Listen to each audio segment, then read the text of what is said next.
요한복음 5장 아들과 아버지. 베다스다 연못의 중풍병자. 자, 우리 예루살렘으로 올라가자. 얼마 후 유대인의 명절이 되자 예수께서는 제자들과 함께 예루살렘으로 올라가셨다. 유대인들은 명절을 상당히 중요시했다. 명절은 하나님께 대한 신앙심을 일으켜 세워줄 뿐만 아니라 12지파로 구성된 유대 민족을 하나의 공동체로 단합시키는 민족의 큰 축제였다. 당시 유대인들에 의해 지켜지던 주요 명절로는 불임절, 유월절, 오순절, 초막절, 수전절 등이 있었다. 이 중에서 유월절, 오순절, 초막절의 3대 절기 명절은 모세 율법에 따라 유대인들이 반드시 예루살렘으로 올라가야 하는 명절이었다. 이때 예수님이 예루살렘으로 올라간 명절은 오순절로 보인다. 예수님이 명절에 예루살렘에 올라가신 목적은 절기를 맞아 모여든 수많은 사람들에게 생명의 말씀을 전하기 위함이었다. 과연 예루살렘 성전에는 수많은 사람들로 북적거렸다. 예루살렘에 도착하신 예수님은 양문으로 향하셨다. 이 문은 예루살렘 성벽의 동북편에 위치해 있는데, 이 문을 통해 성전에서 제물로 사용될 짐승들이 들어갔기에 이처럼 불렸다. 그리고 이 양문 곁에는 히브리 말로 베데스다라 불리는 연못이 있었다. 베데스다는 은혜의 집이란 뜻으로 폭이 18m가량 되는 간헐천이었다. 그 연못 주위에는 5채의 행각이 있었다. 베데스다 연못은 1888년에 발견되어 지금은 기념교회가 세워져 있다. 어른들이 수영할 수 있을 만큼 깊은 연못으로 그 주변에 5채의 행각이 있다. 유대인들은 행각 하나에 모세 오경의 성경 한 권씩을 읽어주면서 병자들을 위로했다. 그때는 명절이어서 행각이 비어 있을 것도 같은데 오히려 그 행각 안에는 수많은 병자들이 질비하게 누워 있었다. 다리 저는 사람, 앞을 보지 못하는 시각장애인, 손발이 마비된 중풍병자 등으로 명절이지만 집에서 환영받지 못하는 불쌍한 사람들이었다. 행각 안에 자리 잡고 있는 병자들은 모두 베데스다 연못이 물이 요동치기를 기다리고 있었다. 그 까닭은 하나님의 천사가 그 연못에 가끔 내려와 물을 휘저어 놓는데, 그렇게 물이 요동칠 때 가장 먼저 연못에 들어가는 사람은 무슨 병에 걸렸든 다 낫는다고 믿었기 때문이다. 그런데 3절 후반절과 4절은 괄호 부분으로 되어 있었다. 그들은 모두 물이 움직이기를 기다리고 있었다. 그 이유는 주의 천사가 가끔 그 연못에 내려와 물을 휘저어 놓는데 그렇게 물이 움직일 때 가장 먼저 연못에 들어가는 사람은 무슨 병에 걸렸든지 다 낫기 때문이었다. 이 과로는 성경 본문의 말씀을 잘 이해하지 못한 것을 염려하여 옛 사본에서부터 추가하여 삽입한 것으로, 원래는 본래 권위 있는 성경 원문은 아니라는 것을 말해주는 표시다. 그만큼 천사의 등장은 팩트가 아니라는 것이다. 아마도 교부 시대부터 삽입된 것으로 보인다. 참으로 많은 병자들로 가득 찼구나. 양문 곁에 베데스다 연못에 이르신 예수님, 연못 주변에 세워진 5채의 행각 안에 질비하게 누워있는 각종 병자들을 보시고 측은한 마음이 드셨다. 그런데 그곳에 병자들 가운데 38년 동안 중병을 앓아온 한 사람이 있었다. 그는 오랜 병으로 인해 아주 쇠약한 상태였고 심신이 지칠 대로 지쳐 있었다. 그의 얼굴에서는 어떤 웃음기도 찾아볼 수 없었고 오직 절망감만 가득했다. 고단하고 서글픈 인생이었다. 예수께서 그 사람에게로 다가가셨다. 그는 마치 죽은 자처럼 힘없이 누워 있었다. 예수께서는 그 사람이 아주 오랜 세월 동안 중병을 앓아온 것을 다 아시고는 그에게 부드럽게 물으신다. 그대 낫기를 원하시오? 답이 정해져 있는 너무나 빤한 질문이었다. 그래서 병자도 네 라고 대답하는 대신에 자신의 가련한 처지를 하소연한다. 선생님, 제 딱 한 처지를 들어보십시오. 물이 움직일 때 저 연못에 들어가야 하는데 제가 연못에 들어갈 수 있도록 저를 도와주는 사람이 아무도 없습니다. 제가 들어가려고 애쓰고 있으면 늘 다른 사람이 앞질러 들어가 버립니다. 그런 세월이 어언 38년째였다. 앞으로 물이 움직일 때 연못에 먼저 들어갈 가망이라곤 전혀 없는 사람이었다. 그보다 훨씬 성한 다른 병자들은 물론 곁에 있다가 즉시 도와줄 사람이 있는 다른 병자들 모두가 물이 움직일 때만 예의주시하고 있었기 때문이다.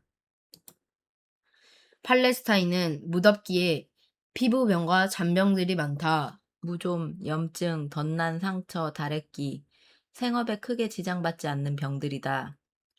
이만한 피부병이나 잔병은 고쳐줄 의원도 많다. 하지만 그들 역시 의원을 찾는 것보다 베데스다 연못으로 물려들어 그의 경쟁자가 되었다.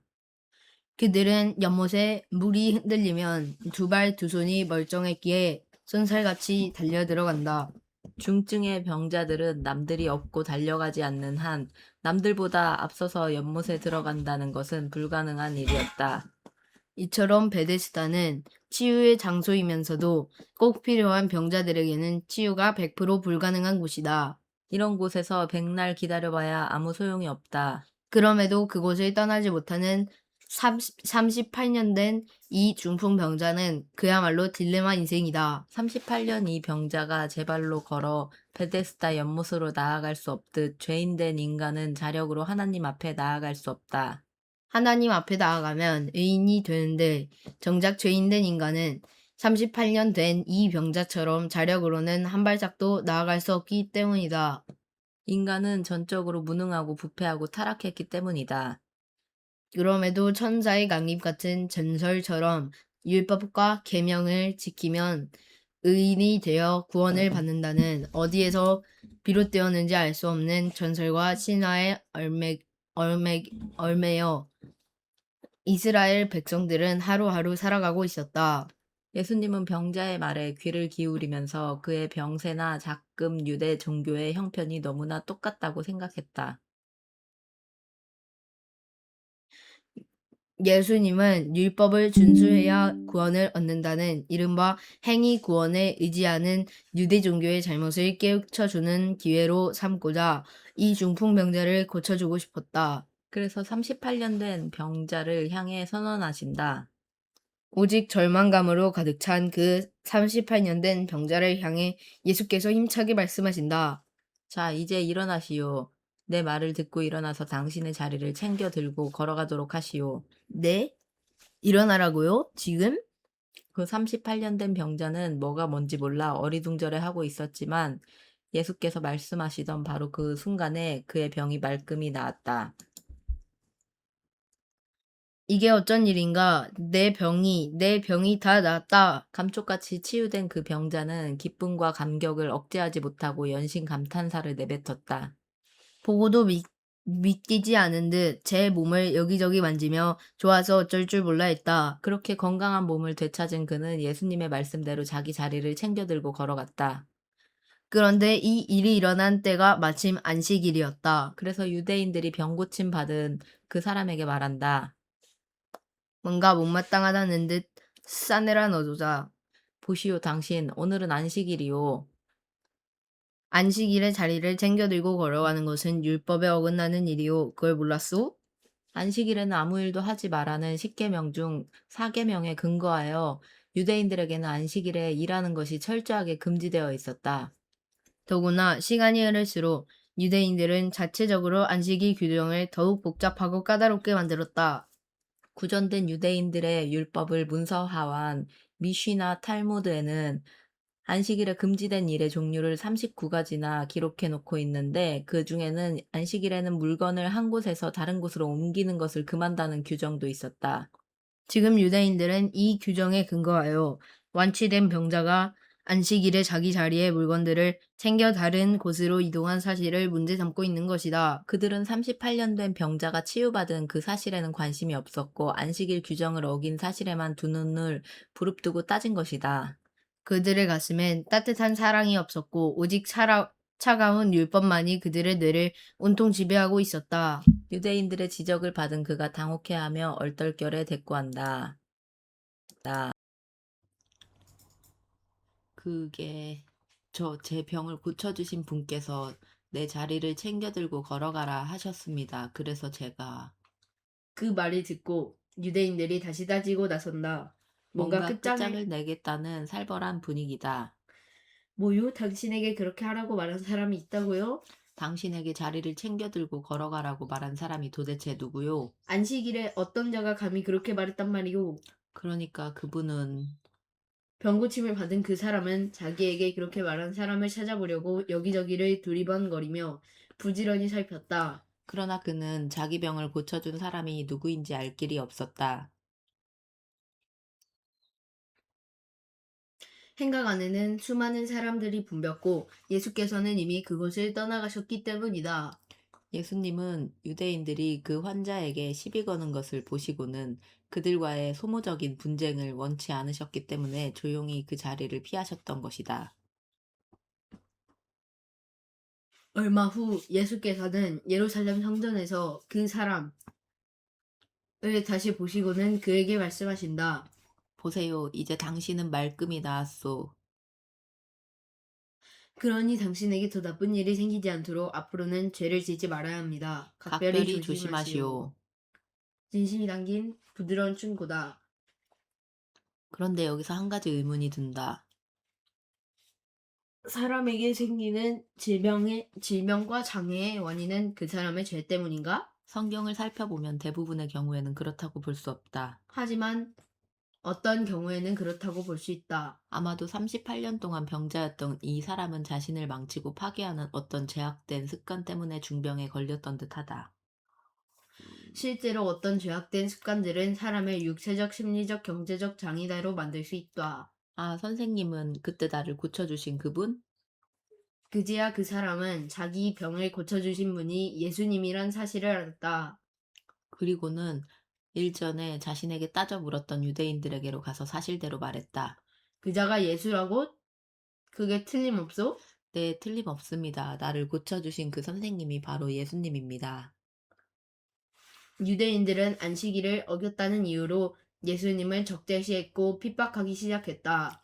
안식일에 병 고친 일을 문제 삼은 자들은 안식일에 관한 복잡한 규정을 만들고 발전시킨 유대의 종교 지도자들이었다. 그들은 안식일에 병 고치는 일을 금했는데 그것조차도 일 노동으로 여겼기 때문이었다. 그런데도 예수님이 안식일에 병을 고치고 또 치유받은 그 병자에게 자리를 챙겨 다른 곳으로 가라고 말한 행위는 자신들이 규정해 놓은 안식일 제도에 대한 심각한 도전이었다. 그래서 그들은 예수님을 미워하고 핍박한 것이다. 보시오, 선생. 선생이 안식일에 병을 고쳤고 병을 고친 뒤 병자에게 자리를 챙겨 걸어가라고 말하였소?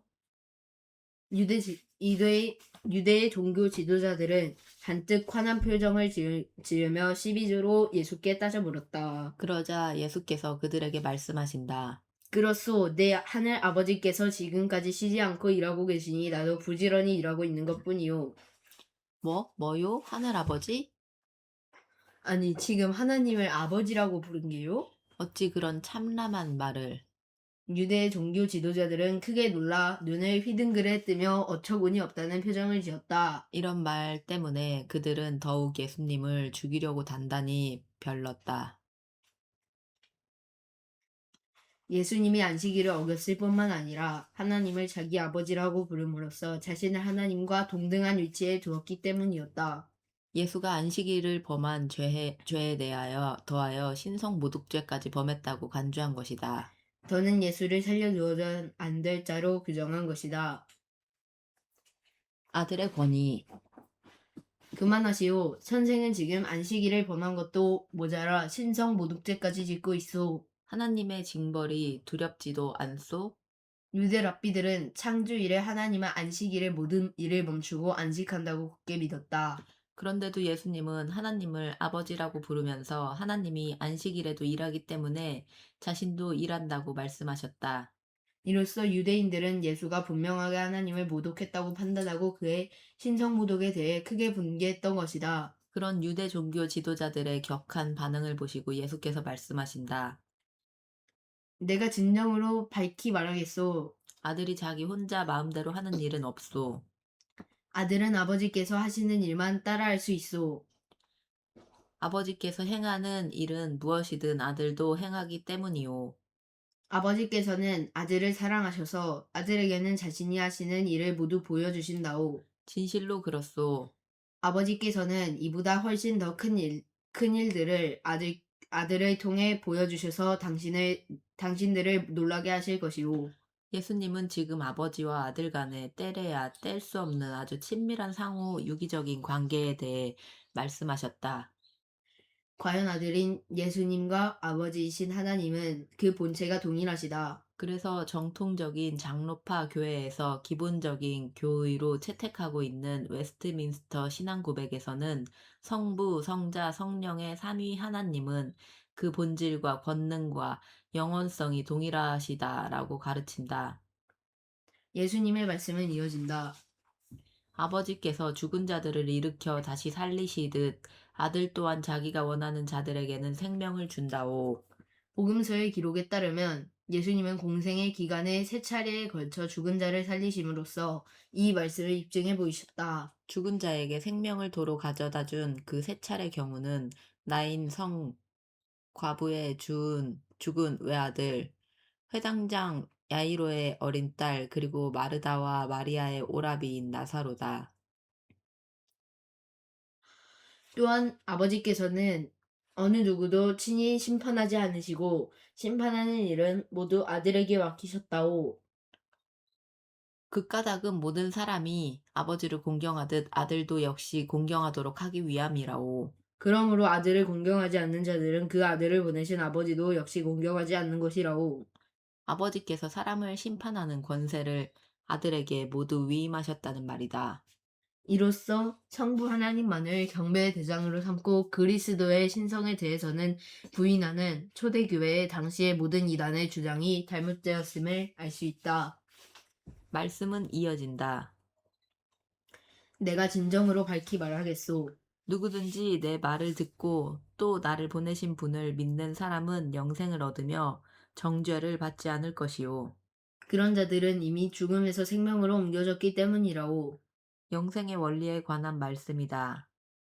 누구든지 정죄를 면하고 영생을 얻으려면 예수님의 말씀을 듣고 그분 예수님을 이 땅에 보내신 분을 믿어야 한다는 것이다. 이런 사실을 진심으로 마음에 받아들여 믿는 순간, 그 순간부터 그는 이미 구원과 영생의 상태에 들어가 있다는 말씀이다.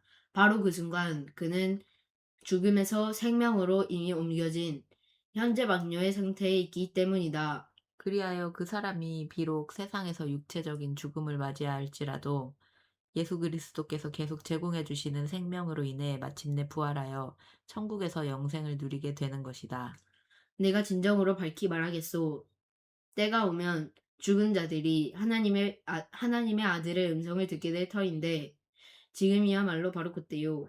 그 아들의 음성을 듣는 사람들은 살 것이요. 그것은 아버지께서 자기 안에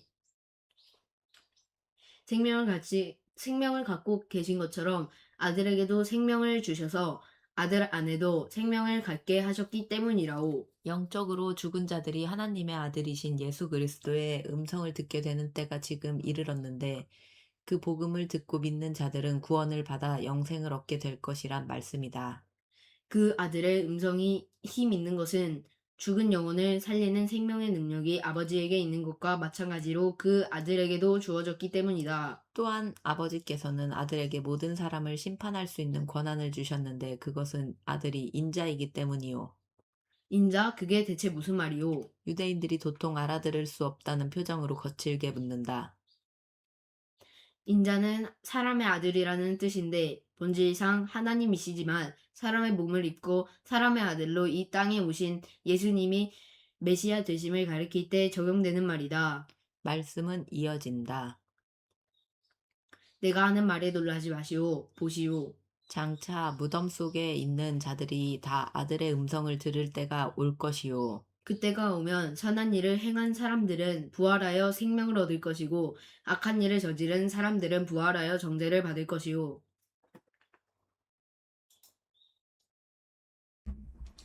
지금 예수님은 세상 종말에 있을 죽은 자들의 부활과 그 이후에 전개될 최후 심판에 관해 말씀하신다. 세상 종말에 예수님은 천사들의 우렁찬 나팔 소리 가운데 이 땅의 재림하실 터인데 그때 죽은 자들이 선하든지 악하든지 모두 부활하여 백보좌에 앉으신 예수님 앞에 서서 최후 심판을 받게 될 것이다. 그때 선한 일을 행한 사람들, 예수님의 복음을 믿은 신자들은 영생의 장소인 천국으로 들어갈 것이고, 악한 일을 저지른 사람들, 예수님의 복음을 배척한 불신자들은 정죄를 받아 지옥에 떨어질 것이다. 나는 아무것도 내 마음대로 하지 않소. 나는 오직 아버지께 들은 대로만 심판하기 때문에 내 심판은 올바르고 공정하다오. 이것은 내가 내 뜻대로 하지 않고 나를 보내신 아버지를 기쁘시게 하려고 오직 그분의 뜻대로 하려 하기 때문이오. 최후 심판 때에 행하는 예수님의 심판은 자의적으로 멋대로 행하는 심판이 아니라 어디까지나 아버지 하나님의 기쁘신 뜻에 따른 것으로 절대적으로 올바르고 공정한 심판이 될 것이라는 말씀이다. 아들을 위한 아버지의 증언. 선생, 당신이 지금 무슨 말을 하고 있는지 잘 모르겠지만 어쨌든 당신의 증언이 거짓이 아니고 참되다는 것을 어떻게 증명할 수 있겠소? 우리가 당신의 증언을 어찌 믿을 수 있냔 말이오. 유대의 종교 지도자들은 랍비 교육도 제대로 받지 않은 시골 마을 나사렛 출신의 촌뜨기 예수를 도무지 신뢰할 수 없다는 투로 따져 물었다. 이에 예수께서 답하신다. 물론 내가 나 자신에 대해 스스로 증언한다면 그 증언은 정당하다고 할 수 없소. 그러나 나를 위해 증언하시는 분이 따로 계시는데 나는 나에 대한 그분의 증언이 진실로 참되다는 것을 안다오. 예수가 하나님의 아들로서 이 땅에 임하신 메시아임을 증언해 주실 가장 확실하고도 유일한 증인은 오직 하나님 한 분이시다. 사실상 그 외의 다른 증언들은 부수적인 것으로 꼭 필요하지 않다. 대체 무슨 말을 하는 거예요? 우리가 알아듣도록 구체적으로 말해 보시오. 모세 율법에 따라 유대인 사회에서는 어떤 일이 사실이며 참되다는 것을 입증하려면 반드시 2인 이상의 증인을 필요로 했다. 지금 유대 종교 지도자들은 예수님에게 그런 증인들을 요구한 것이다. 이에 예수께서 그들의 요구에 응하여 답하신다. 당신들이 세례 요한에게 사람을 보냈을 때 그가 나에 관해 올바로 증언하였소. 내가 구태여 이런 말을 하는 것은 내가 꼭 그 사람의 증언이 필요했기 때문이 아니라오. 단지 당신들로 하여금 구원을 얻게 하려는 것뿐이라오. 당시 사람들은 세례 요한을 하나님의 선지자로 받아들였다. 그러하기에 자신에 대하여 하나님의 어린 양이라고 외친 그의 증언을 믿고 구원을 얻으라는 말씀이다. 그로써 세례 요한은 타오르는 등불이 되어 당신들에게 빛을 발하여 주었소. 그래서 당신들은 그 빛 가운데서 잠시 동안 즐거워하였소. 빛 자체이신 예수님 자신과 비교할 때 세례 요한은 태양 앞에 등불 같은 존재란 뜻이다. 그렇지만 그가 타오르는 등불이 되어 빛에 관해 증언함으로써 잠시 동안이나마 어둠의 죄악 아래에 있는 그 시대의 사람들에게 빛을 비춰준 것은 참으로 기쁘고 복된 일이었다. 어쨌든 세례 요한은 예수님이 메시아임을 밝히 증언한 증인이었다. 그럼 세례 요한은 그렇다 치고 또 다른 증인이 있어? 누가 또 당신이 메시아임을 증언한단 말이오. 사실임을 입증하려면 한 명으로는 부족하니 또 다른 증인을 대보라는 말투다. 이에 예수님은 답하신다. 나에게는 세례 요한의 증언보다 더 크고 확실한 증언이 있소. 아버지께서 나에게 완성하라고 맡기신 일, 곧 내가 지금 하고 있는 바로 이 놀라운 일들이 아버지께서 나를 보내줬다는 것을 밝히 증언해 준다오. 예수님이 지금 행하시고 있는 사역, 곧 천국 복음을 베풀고 각종 기적을 행사하는 것 등이 바로 메시아의 사역이라는 의미다. 그런 메시아의 사역이야말로 하나님께서 예수님을 메시아로 이 땅에 보내셨다는 것을 충분히 증언하고 있다는 답변이다. 이제 예수님은 자신을 메시아로 이 땅에 보내신 아버지 하나님에 관해 보다 자세히 일러주신다. 나를 이 땅에 메시아로 보내신 아버지께서도 친히 나에 관해 증언해 주셨소. 당신들은 그분의 음성을 듣거나 그분의 모습을 본 적이 없소. 또한 그분의 말씀이 당신들 안에 머물고 있지도 않소. 뭐요? 지금 우리를 무시하는 게요? 우리가 얼마나 열심히 하나님의 말씀인 율법을 연구하는지 선생은 정녕 모른단 말이오. 당신들 마음속에 하나님의 말씀이 머물고 있지 않은 까닭은 분명하오. 당신들은 그분께서 보내신 일을 믿지 않기 때문이오. 당신들이 성경을 열심히 연구하는 것은 성경에서 영원한 생명을 얻을 수 있다고 생각하기 때문이요. 그렇지 않소? 당연한 말이오. 우리는 영생을 얻으려고 성경을 연구하고 있소. 그 성경이 바로 나를 메시아로 증언하고 있소. 그런데도 당신들은 영생을 얻기 위해 나에게 오려고 하지 않소. 그러니 당신들이 아무리 성경을 열심히 연구한들 어찌 영생을 얻을 수 있겠소? 유대 종교 지도자들은 성경을 끼고 살면서 부지런히 성경을 연구하면서도 성경의 핵심이요 주인공인 메시아를 발견하지도 못했다.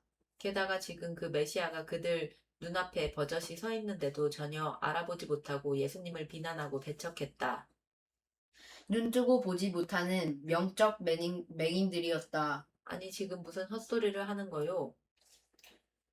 성경이 말하고 있는 메시아가 바로 당신이라고? 아무래도 선생은 제정신이 아닌 것 같소. 유대의 종교 지도자들은 자신들을 영적 맹인 취급하는 예수님의 말씀에 얼굴을 붉히며 버럭 화를 냈다. 그런 반응에 아랑곳 없이 예수님은 계속 말씀하신다. 나는 사람들에게서 영광을 받지 않소. 또 나는 당신들에게 하나님을 사랑하는 마음이 없다는 것을 잘 알고 있소. 당신들이 하나님을 사랑한다면 정녕 나를 영접했을 것이오. 그렇지 않기에 내가 내 아버지의 이름으로 당신들에게 왔는데도 당신들은 나를 받아들이지 않는 것이오. 당신을 메시아로 받아들여라고? 하찮은 하찮은 촌뜨기 같은 당신을? 참으로 무지하고 어리숙소. 그렇기에 당신들은 누군가가 자기 이름을 내세우며 메시아인 양 행세한다면 그를 선뜻 받아들일 것이오. 아니 이자가 못하는 말이 없네. 누굴 바보로 알고. 당신들끼리 서로 영광을 주고받으면서도 정작 유일하신 하나님으로부터는 영광을 받으려고 애쓰지 않으니 당신들이 어떻게 나를 믿을 수 있겠소? 자칭 메시아라 주장하는 거짓 메시아나 적그리스도를 엉뚱하게 메시아로 받아들인 채 자기들끼리 서로 칭송하고 찬양하면서 피차 영화롭게 한다는 의미다. 하나님을 영화롭게 하지 않는 자들, 곧 예수님을 메시아로 믿지 않는 자들에게서 흔히 찾아볼 수 있는 어리석고 무지한 현상이다. 예수님의 말씀은 이어진다. 그렇다고 내가 당신들을 하나님 아버지께 고소할 것이라고는 생각하지 마시오. 당신들을 고소하는 이는 따로 있어. 그가 누구요? 누가 감히 우릴 고소한단 말이오. 그는 곧 당신들이 모든 소망을 걸고 매달려온 모세요. 뭐라? 모세? 아니 위대하신 모세님께서 왜 우리를 유대 랍비들은 하나님께 율법을 부여받은 모세를 가장 소망하고 존경했다. 그들은 모세 율법을 잘 준수함으로써 구원을 얻고 영생을 누릴 수도 있다고 가르쳤다. 그렇지만 실상 인간은 누구도 율법을 온전히 지킬 수 없다. 율법의 기능은 구원과 영생을 위함이 아니고 죄를 깨닫게 하여 복음의 필요성을 느끼게 하는 데 있었기 때문이다. 이처럼 모세 율법이 지향하는 그 복음을 전하는 메시아, 곧 복음 자체이신 메시아가 지금 왔는데도 그를 받아들이지 않고 배척하고 있으니 결국 유대인들은 자신들이 소망하고 자랑하는 모세의 율법에 의해 고발을 당하고 정죄될 운명이었다. 당신들이 모세를 믿었더라면 분명 나를 믿었을 것이요. 모세가 나에 관해 기록했기 때문이요. 그러나 당신들이 모세의 글도 믿지 않는데 어떻게 내 말을 믿겠소? 과연 모세는 메시아 그리스도이신 예수님에 관해 기록해 놓았다. 모세가 기록한 율법서 곧 모세오경을 살펴보면 메시아에 관한 예언들이 도처에 나타나 있다. 예컨대 여자의 후손, 유다로부터 나올 통치자, 유월절 어린 양, 속죄를 위한 희생제물, 야곱에게서 나올 한 별과 이스라엘에게서 일어날 한 콜, 위대한 선지자의 출현 등등. 6. 생명의 빵 예수. 오병이어의 기적.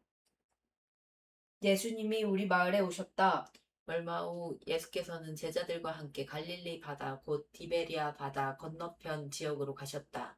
그곳은 예수님의 제자인 빌립의 고향으로 벳세다 마을이었다.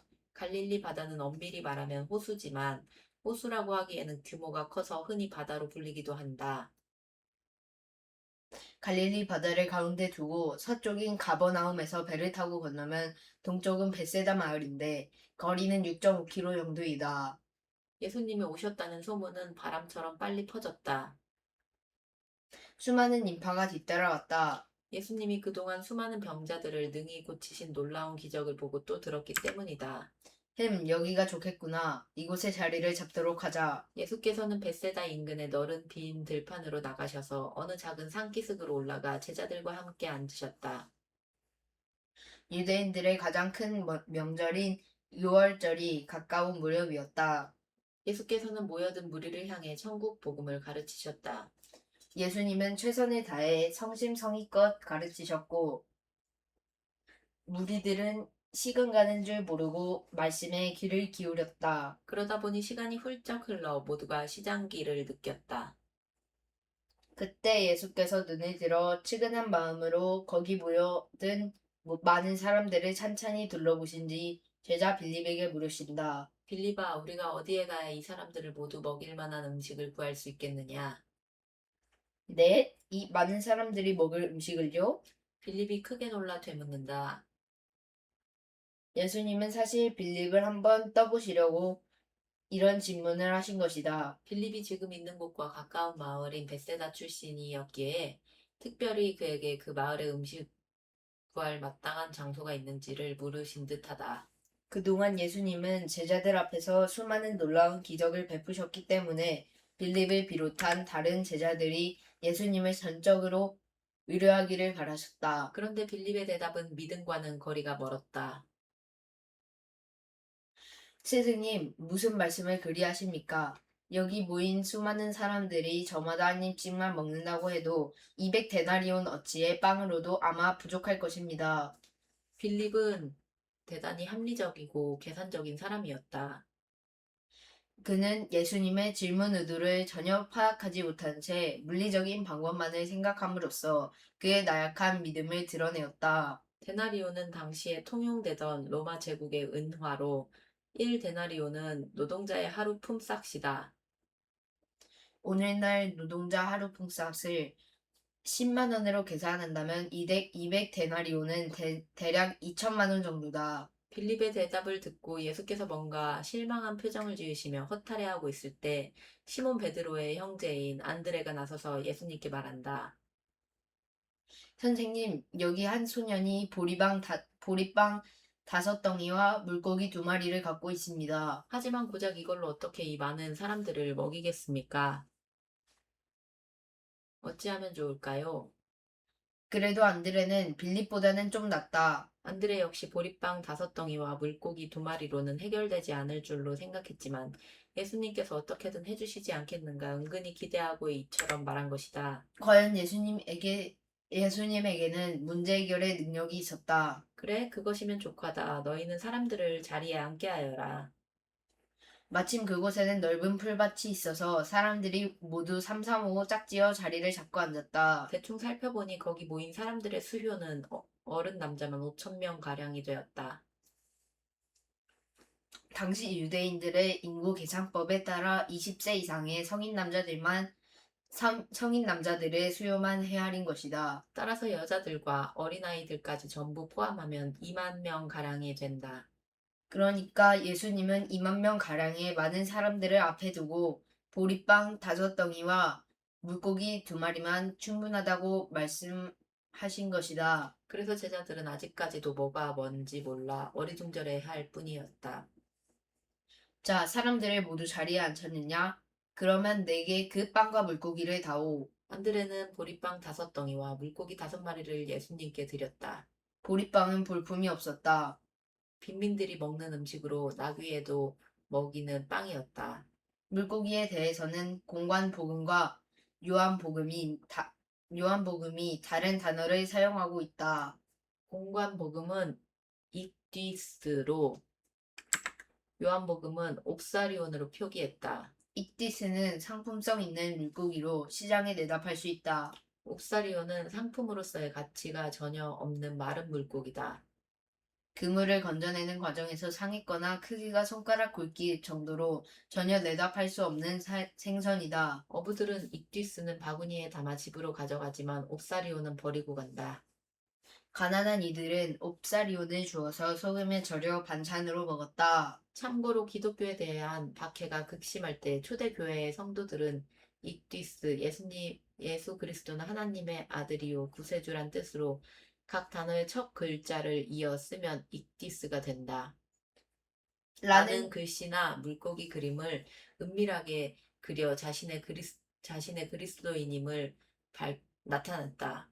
오 하늘의 아버지시여, 감사와 영광과 존귀를 올려드립니다. 지금 나의 손에 보리빵과 물고기가 있습니다. 이제 안드레에게서 보리빵 5덩이와 물고기 2마리를 건네받으신 예수님은 먼저 빵을 들어 하나님께 감사 기도를 드리셨다. 그런 다음에 12제자들을 통해 풀밭에 앉아 있는 사람들에게 각자 원하는 만큼씩 얼마든지 나누어 주셨다. 먼저 빵을 떼어 나누어 주신 다음 물고기도 그와 똑같이 찢어서 나누어 주셨다.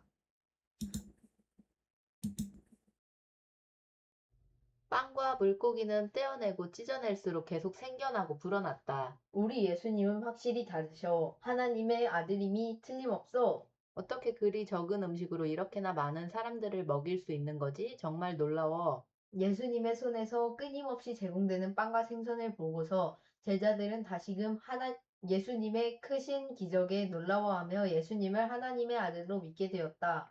거참, 이런 빈 들에서 이토록 많은 음식이 제공되다니. 예수님 일행이 언제 이렇게 많이 준비한 거지? 여하튼 대단해, 하하하. 아무런 영문을 모른 채 배불리 먹은 무리들은 모두가 즐거워하며 좋아했다. 모두가 배불리 먹고 나자 예수님이 제자들에게 이르신다. 너희는 이제 무리들이 먹다 남은 것들을 남김없이 전부 모으도록 하여라. 버려지는 음식이 하나도 없게 하여라. 제자들은 사람들 사이를 두루 돌아다니며 그들이 먹고 남은 음식물 부스러기를 전부 주워 모았다. 그랬더니 보리빵 5덩이와 물고기 2마리를 통해 먹고 남은 음식물이 못 12광주리에 가득 찼다. 예수님이야말로 참으로 이 세상에 오신다던 그 선지자시다. 벳세다 들판에서 예수께서 행하신 이 놀라운 기적을 본 사람들은 하나같이 놀라며 감탄했다. 여기서 세상에 오실 그 선지자라는 말은 아주 오래전에 모세에 의해 예언된 그 위대한 선지자, 곧 메시아를 가리킨다. 과연 그러했다. 예수께서 유월절이 가까운 시기에 이처럼 특별히 500여의 기적을 통해 풍성한 음식을 베푸신 까닭은 이 기적을 통해 예수님이야말로 유월절 어린 양의 참된 음식이시며 생명의 빵이심을 깨닫도록 하기 위함이었다. 여보게들, 예수님을 우리의 왕으로 삼는 것이 어떻겠나? 그리 된다면 우리가 못 먹어서 배고를 일은 없지 않겠나? 어떻게 생각해? 맞네 맞아. 우리를 배부르게 해주고 등 따숩게 해주는 사람이 최고지. 뭘 더 바라겠나? 우리 예수님을 우리의 왕으로 추대하세나. 예수님의 크고 놀라운 기적을 통해 빈 들판에서 풍성한 음식으로 배불리 먹은 사람들은 예수님을 자신들의 왕으로 삼자고 서로 웅성거렸고 앞장서서 선동하는 사람도 있었다.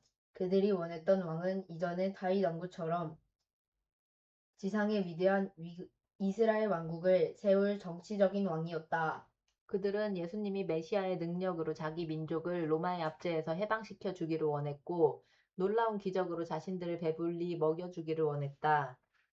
하지만 그것은 예수님이 아버지 하나님께로부터 부여받은 메시아의 신적 사명과는 너무나 거리가 멀었다. 메시아로서 예수님이 하나님께로부터 부여받은 거룩한 사명은 이 세상에서 어둠의 세력을 몰아내고 빛의 왕국, 곧 영원한 하나님의 왕국을 세우는 것이었다.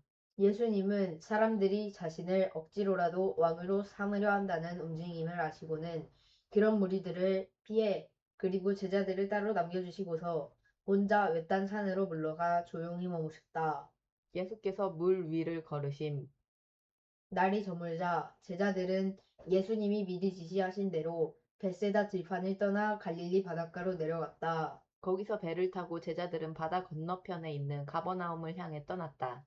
날이 이미 어두워졌는데도 예수께서 아직 제자들에게 돌아오지 않으셨으므로 제자들끼리만 배를 타고 갈릴리 바다 건너편으로 가고 있었다. 이거 아무래도 한바탕 세찬 폭풍이 몰아치겠는걸?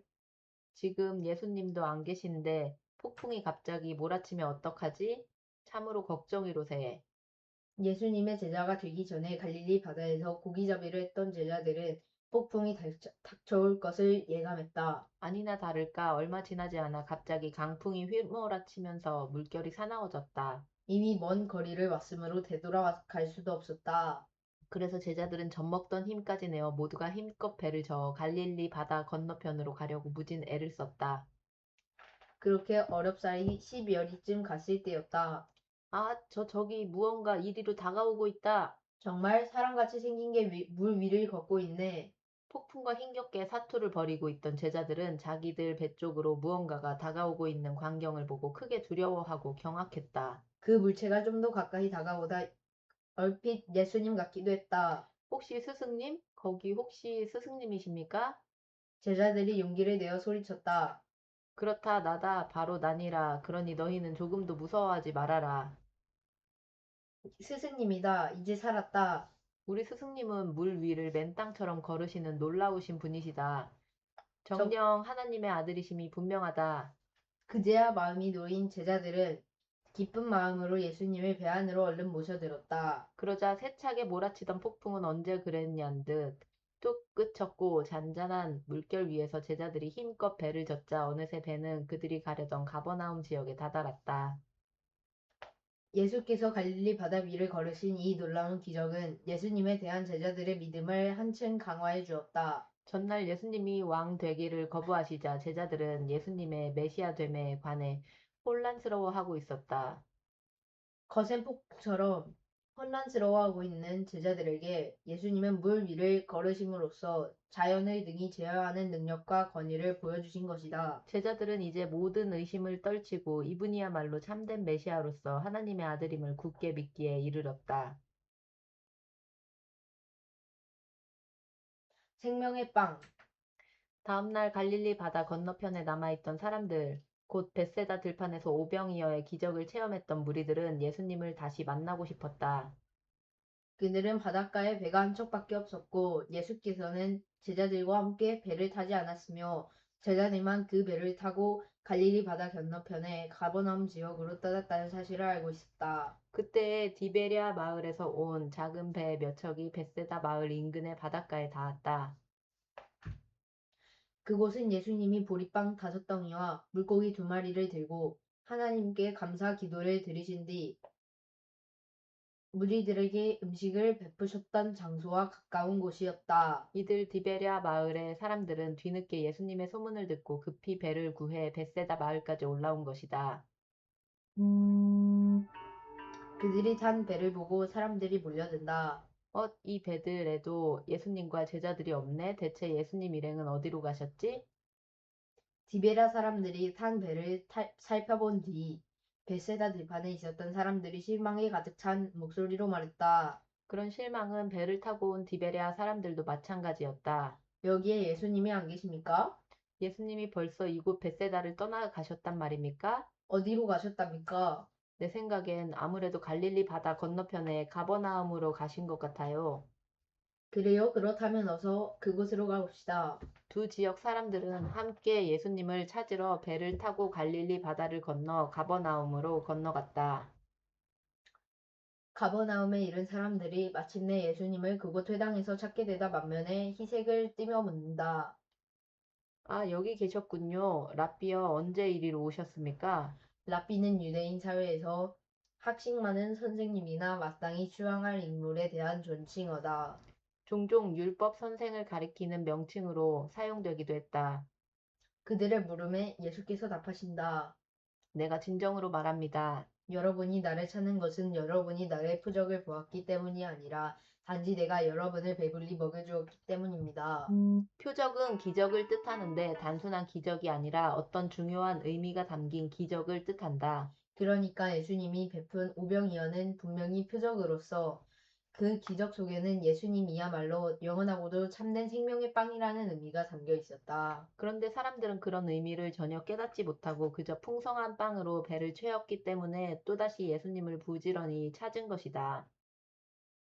예수님은 안타까우신 듯이 말씀하신다. 여러분, 썩어 없어질 양식을 얻기 위해 쓰지 말고 영원토록 남아있을 양식을 얻기 위해 쓰십시오. 인자가 그 영원한 양식을 여러분에게 제공해 줄 것입니다. 하나님 아버지께서는 인자가 그런 일을 하도록 인감 도장을 찍어 승인해 주셨습니다. 선생님, 하나님께서 원하시는 일을 하려면 우리가 어떻게 해야 합니까? 하나님께서 보내신 일을 믿으십시오. 그것이 곧 하나님의 일을 하는 것입니다. 하나님께서 보내신 이는 곧 예수님이다.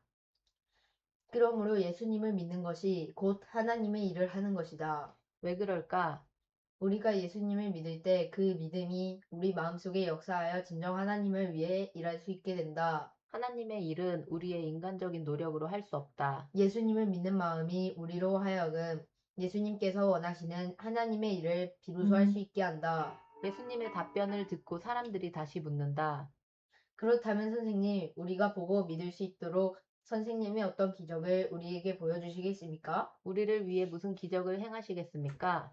벳세다 들판에서 행하셨던 것처럼 적은 음식으로 풍성한 양식을 베풀어 주시겠습니까?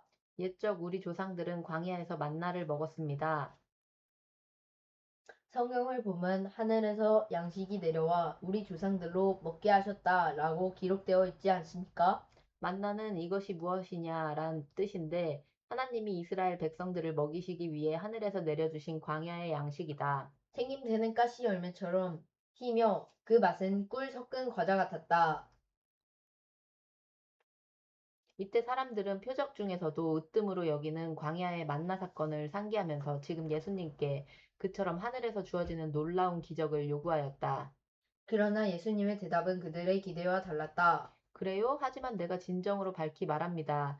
여러분에게 하늘에서 빵을 내려주었던 이는 모세가 아닙니다.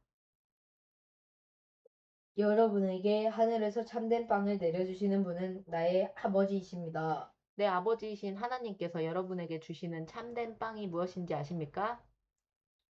그것은 하늘에서 내려온 이가 세상에 참 생명을 주는 바로 그것입니다.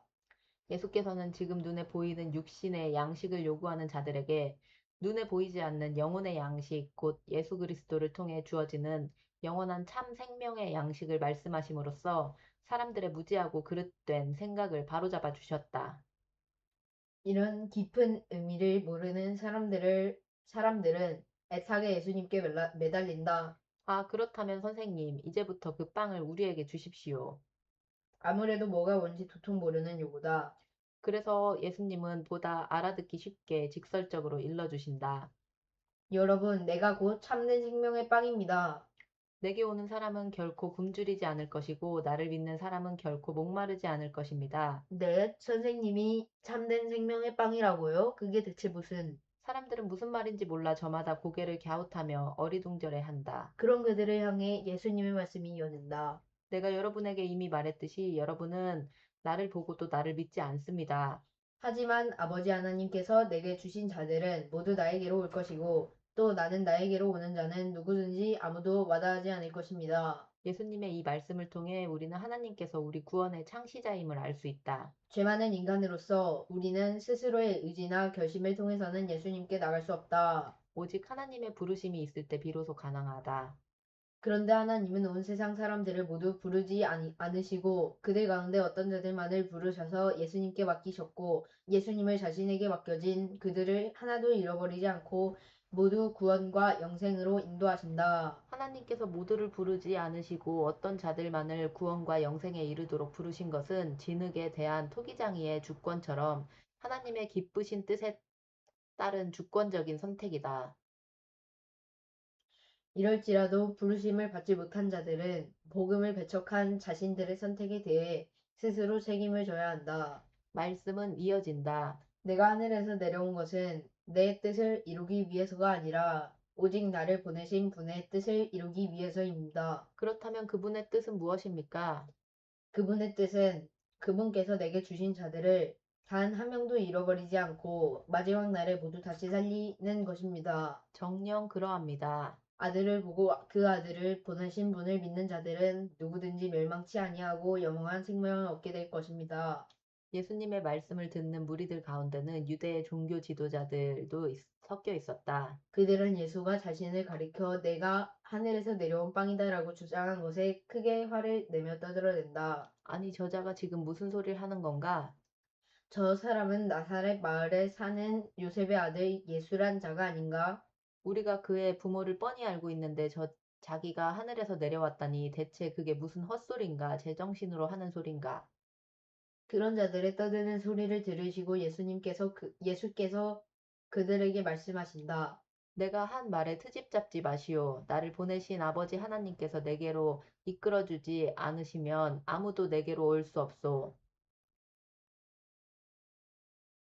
나는 내게로 오는 사람들을 마지막 날에 모두 다시 살릴 것이요. 그들에게 구원과 영생을 줄 것이요. 예언서를 보면 그들이 모두 하나님께 가르침을 받게 될 것이다. 라고 기록되어 있어. 정녕 그렇소. 예수님의 말씀을 듣고 아버지의 말씀을 듣고 아버지께 진리를 배운 사람들은 모두 내게로 올 것이요. 예수께서 인용하신 예언서의 글은 이사야 54장 13절이다. 그 말씀은 예수님의 하나님의 자녀들이 하나님께 직접 가르침을 받는다는 뜻이라기보다 하나님의 계시를 담고 있는 성경 말씀을 통해 하나님의 가르침을 받는다는 의미다. 말씀은 이어진다. 아버지 하나님께로부터 온 이를 제외하고는 누구도 아버지를 본 적이 없소. 오직 하나님께로부터 온 이만이 아버지를 보았소. 내가 진정으로 밝히 말하겠소. 누구든지 나를 믿는 자는 영생을 가진 자요. 아버지 하나님과 그의 독생자 예수님과의 고유하고 독특한 관계에 주목하라. 아들 예수님만이 아버지 하나님을 보았고 아들 예수님만이 아버지 하나님께서 보내심을 받아 이 땅으로 내려오셨다.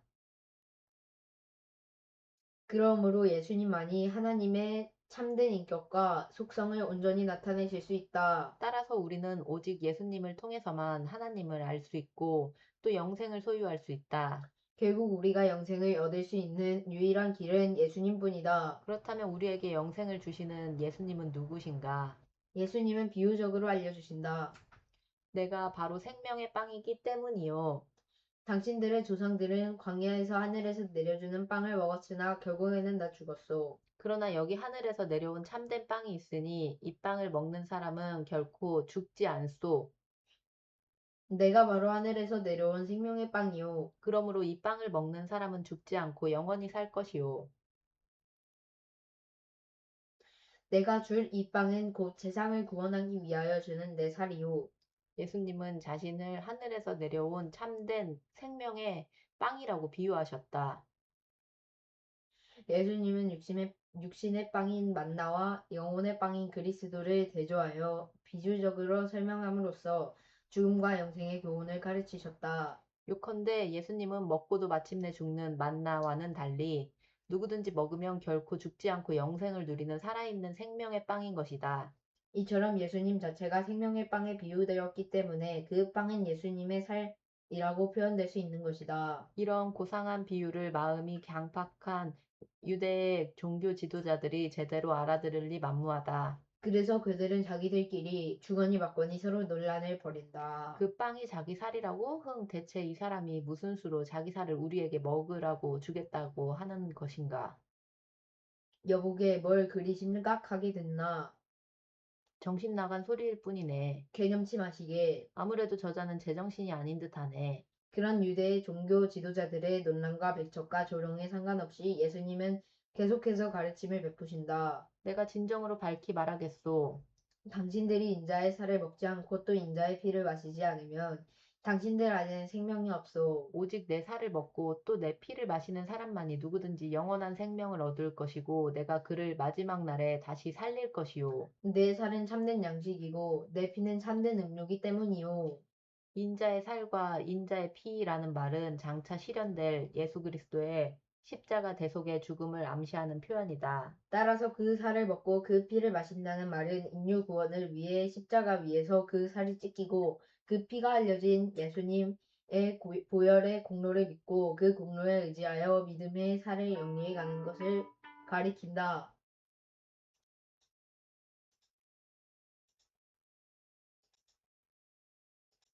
이처럼 육신의 생명을 유지하기 위해서는 양식과 음료가 필요하듯 영혼의 생명 곧 영생을 얻기 위해서는 인자의 살과 피가 필수적 요건이라는 사실을 교훈한다.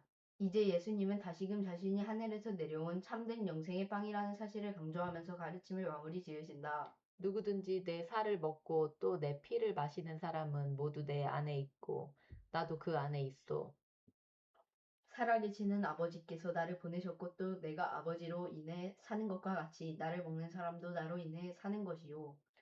나는 하늘에서 내려온 참된 빵이요. 당신들의 조상들은 만나를 먹고도 죽었지만 이 참된 빵을 먹는 사람은 아무도 죽지 않고 누구나 영원한 생명을 누릴 것이요. 거참 저자는 왜 자꾸만 자신의 살과 피를 먹으라는 것이야? 대체 무슨 말이 하고 싶은 거야? 영적으로 뜬 눈 맹인과도 같은 유대의 종교 지도자들, 그들은 예수님의 가르침을 도무지 이해할 수 없어 그저 짜증 섞인 반응만 드러낼 뿐이다. 평소에 그런 자들의 가르침을 받고 있었던 유대인들 역시 뭐가 뭔지 몰라 어리둥절해할 뿐이다. 그렇다면 우리가 어떻게 예수님의 살을 먹고 피를 마실 수 있는가? 물론 이것은 식인의식에 관련한 것이 아니다. 이 표현은 특별한 영적 진리를 전달하기 위해 예수님이 문학적인 기교를 사용하신 것이다.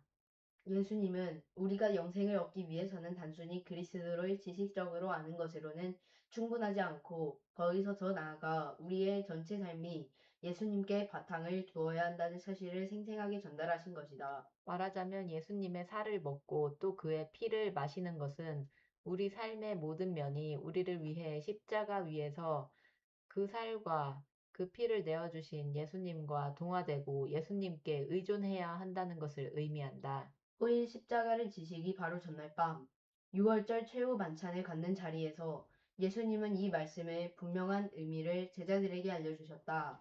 예수님이 자신에게서 표적을 구하는 유대인들에 대하여 그리고 자신의 말에 시비를 거는 유대의 종교 지도자들에 대하여 자신이 아버지 하나님의 보내심을 받아 하늘에서 내려온 생명의 양식임을 분명히 밝히시고 오래 강론하신 곳은 가버나움 회당이었다.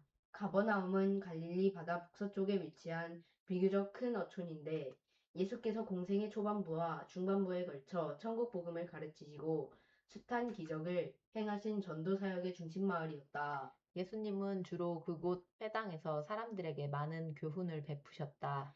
영원한 생명의 말씀, 가버나움 회당에서 가르치신 예수님의 교훈, 곧 광야의 만나와 생명의 빵, 인자의 살과 피를 먹는 것 등에 관한 말씀을 듣고 회당에 모인 무리들은 물론이고 예수님을 열심히 따라다니는 제자들 중에서도 그 의미를 제대로 알아듣지 못하여 자기들끼리 수군거린다.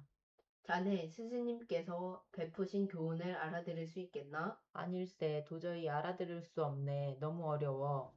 제자들이 이처럼 불평하는 것을 아시고서 예수께서 말씀하신다. 내 말이 너희들 마음에 거슬리느냐? 만일 인자가 전에 있던 곳으로 올라가는 것을 보게 된다면 너희는 어떻게 하겠느냐? 후일 제자들 가운데 11명의 사도는 정말로 감람산에서 자기들의 스승이신 예수께서 전에 있던 곳, 곧 하늘나라 아버지 하나님 곁으로 올라가시는 광경을 목격하게 된다. 잘 듣도록 하여라. 생명을 주는 것은 영이다. 육신은 아무것도 줄 수 없다. 지금 내가 너희에게 가르친 이 말은 영이요 생명이다. 생명의 빵에 관한 예수님의 영적 가르침을 육신적이고 세상적인 차원에서 이해하려는 자들에 대한 일침이다. 영적 가르침은 오직 하나님의 영, 곧 성령의 감화를 받아야만 올바로 이해할 수 있음을 알 수 있다. 이때까지도 제자들은 그런 성령의 충만함이 없었다. 그런데 이제 예수님은 제자들의 심장이 쿵 떨어질 만한 놀라운 발언을 하신다. 너희 가운데는 아직도 나를 믿지 않는 자들이 있고 심지어 나중에 나를 팔아넘길 자도 있다. 예수께서는 그때까지 제자들 가운데 누가 자신을 믿지 않는지 또 후일 그가 누가 자신을 배반할 것인지를 처음부터 다 알고 계셨다. 예수님을 배반할 자는 나중에 예수님의 12사도 중 하나인 가룟 유다로 밝혀진다. 그렇기 때문에 내가 말하지 않았더냐? 아버지께서 내게로 이끌어 주시지 않으면 아무도 내게로 올 수 없다라고 말이다. 누구든지 믿음으로 예수님께 나아가 구원과 영생을 얻는 것, 그것은 전적으로 하나님의 주권적인 예정과 섭리에 달려 있다. 그래서 구원과 영생은 결코 인간의 공로가 아니라 오직 하나님의 은혜요, 선물인 것이다. 베드로의 신앙 고백. 쳇, 보여달라는 기적은 안 보여주고 뭐 이상한 말만 계속하시네. 그러게 말이야. 예수님을 계속 따라다녀 봤자 별 실익도 없겠어. 생명의 양식이 관한 예수님의 가르침을 듣고 난 뒤, 예수님을 뒤따르던 제자들 가운데 많은 이들이 예수님을 떠나갔다. 그들은 앞서 오병이어의 기적을 체험하고는 예수님에게서 많은 것을 기대하고 뒤따랐지만 예수께서 자신들의 기대와 어긋나게 행동하자 그만 실망하고는 예수님을 떠나간 것이다. 더러는 예수님이 자신들의 기대를 저버리고 이스라엘의 왕 되기를 거부하자 실망해서 떠나갔고, 더러는 예수님의 가르침이 너무 어려웠기 때문에 제자 되기를 포기했다. 본서의 저자인 사도 요한이 이처럼 예수님을 뒤따르던 제자들의 상태를 묘사하고 있는 이유는 분명하다. 그것은 예수님이 거듭 강조하셨던 대로 하나님께서 이끌어 주시지 않으면 누구라도 예수님을 믿을 수 없음을 실제적으로 보여주기 위함이었다. 마치 썰물처럼 많은 무리들이 예수님을 떠나가자 예수께서 저기 안타깝다는 표정을 지으시며 가까이에 있는 12제자에게 물으신다. 너희도 내 곁을 떠나가려느냐? 그러자 시몬 베드로가 무슨 섭섭한 말을 그리 하시냐는 듯 손을 휘휘 내저으며 12제자를 대표하여 대답한다. 아닙니다, 주님. 영생의 말씀이 주님께 있사온데 저희가 주님을 떠나 누구에게로 가겠습니까? 저희는 주님이 하나님의 거룩하신 아들이심을 믿고 또 압니다. 베드로의 고백에 예수님이 만족한 표정을 지으시며 살포시 미소를 지으신다. 그러나 이내 미소를 거두시고 어두운 표정으로 말씀하신다. 그래, 그래야 한다. 그런데 말이다. 내가 너희 12를 택했지만 너희 가운데 한 명은 마귀다. 예수님의 이 말씀은 12제자 가운데 하나이면서도 훗날 예수님을 배반한 가룟 유다 사람인 시몬의 아들 유다를 두고 하신 말씀이었다. 가룟은 유대 땅 남방에 위치한 그리웃 마을을 가리킨다. 그렇지만 이 말씀은 가룟 유다가 마귀 곧 사탄이라는 말이 아니라 그가 마귀에게 사로잡혀 마귀의 앞잡이가 되었다는 뜻이다. 그런데 왜 예수님은 장차 마귀에게 사로잡혀 자신을 팔아넘길 자를 자신의 12제자 가운데 하나로 택하셨을까? 그 이유는 알 수 없다. 하지만 결과적으로 이 사실은 하나님께서 이끌어 주시지 않으면 누구라도 예수님께로 나아가 구원을 얻을 수 없다는 교훈을 준다. 네, 저희들 가운데 마귀가 있다고요? 그게 무슨 대체 왜요? 주님, 설마 그런 일이 있겠습니까? 절대로 그런 일은 없을 것이니 조금도 걱정하지 마십시오. 예수님의 충격적인 발언에 제자들은 모두가 크게 놀라 강력하게 부인하고 반문한다. 도무지 이해할 수 없다는 표정이다. 예수님의 공생의 중반기인 이때까지만 해도 후일 그 당사자가 될 가룟 유다조차 펄쩍 뛰며 그런 일이 절대로 일어나지 않을 것이라고 호언장담한다.